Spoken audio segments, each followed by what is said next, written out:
కారం రంగు రుచితో ఉంటుంది. ఆచి మిరపపొడి అదరగొట్టే కారం రంగు రుచి.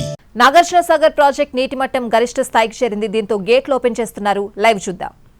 నాగార్జున సాగర్ నిండుకుండలా మారింది. 587 అడుగులకు నాగార్జున సాగర్ నీటి మట్టం చేరడంతో దిగువకు నీటిని విడుదల చేసేందుకు అధికారులు అన్ని ఏర్పాట్లు చేశారు. ఈ నేపథ్యంలోనే మరి కాసేపట్లో నాగార్జున సాగర్ నుంచి నీరు దిగువకు విడుదల కానుంది. ఇందుకు సంబంధించి అధికార యంత్రాంగం అన్ని ఏర్పాట్లు చేసింది. నిన్నటి నుండి కూడా నాగార్జున సాగర్కు భారీగా ఇన్ఫ్లో మొదలైంది. దాదాపుగా 2 లక్షలకు పైగా క్యూసెక్ల ఇన్ఫ్లో నిన్న ఉదయం నుంచి కూడా భారీగా వచ్చి చేరుతుంది. ఈ నెల 1వ తేదీ నుంచి నాగార్జున సాగర్కు ఇన్ఫ్లో మొదలైంది. జూన్ 30వ తారీఖు వరకు 511 అడుగుల వద్ద 134 టీఎంసీలతో ఉన్న నాగార్జున సాగర్ నీటి మట్టం ప్రస్తుతం 587 అడుగులకు చేరుకుంది. 302 టీఎంసీల నీటి సామర్థ్యంతో ప్రస్తుతం నాగార్జున సాగర్లో ఇన్ఫ్లో కొనసాగుతుంది.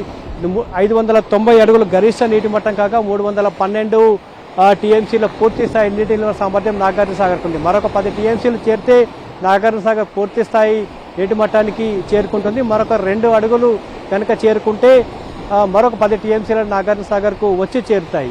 ఎగువ నుండి భారీగా ఇన్ఫ్లో వస్తుంది. ఈ ఇన్ఫ్లో మరికొద్ది రోజులు కూడా కొనసాగే అవకాశం అయితే ఉంది. ఈ నేపథ్యంలోనే వచ్చిన నీటిని కూడా దిగువకు విడుదల చేసేందుకు అధికార యంత్రాంగం అన్ని ఏర్పాట్లు చేసింది. జూలై నెలలోనే నాగార్జున సాగర్ క్రస్ట్ గేట్లు తెరుచుకోవడం 18 ఏళ్లలో ఇదే మొదటిసారి. 2007వ సంవత్సరం జూలై 14న నాగార్జున సాగర్ నీటి మట్టం 588 అడుగులకు చేరుకుంది. ఆ పరిస్థితుల్లో 2007లో నాగార్జున సాగర్ క్రస్ట్ గేట్లు తెరుచుకుని ఆ తర్వాత ఇదే మొదటిసారి జూలై నెలలో క్రస్ట్ గేట్లు తెరుచుకోవడం, దిగువకు నీటిని విడుదల చేసేందుకు అధికారులు సమాయత్తమైన నేపథ్యంలో పరివాహక ప్రాంతంలో ఉన్న నల్గొండ, సూర్యాపేట, పల్నాడు, కృష్ణా జిల్లాలకు సంబంధించిన అధికార యంత్రాంగాన్ని అన్ని కూడా అప్రమత్తం చేసింది. ఎవరు కూడా ఆయకట్టు ప్రాంతంలోకి వెళ్ళొద్దు, నీరు ప్రవహించే ప్రాంతంలోకి వెళ్ళొద్దని కూడా ఇప్పటికే స్పష్టమైన ఆదేశాలు జారీ చేసింది. ఇందుకు సంబంధించి రెవెన్యూ, పోలీస్, ఇరిగేషన్ అధికారులను అప్రమత్తం చేసింది. మరొక వైపు నాగార్జున సాగర్కు పూర్తి స్థాయిలో జూలై నెలలోనే జలకళ సంతరించుకోవడంతో కుడి ఎడమ కాలువల ద్వారా ఇప్పటికే సాగునీరు విడుదలవుతుంది.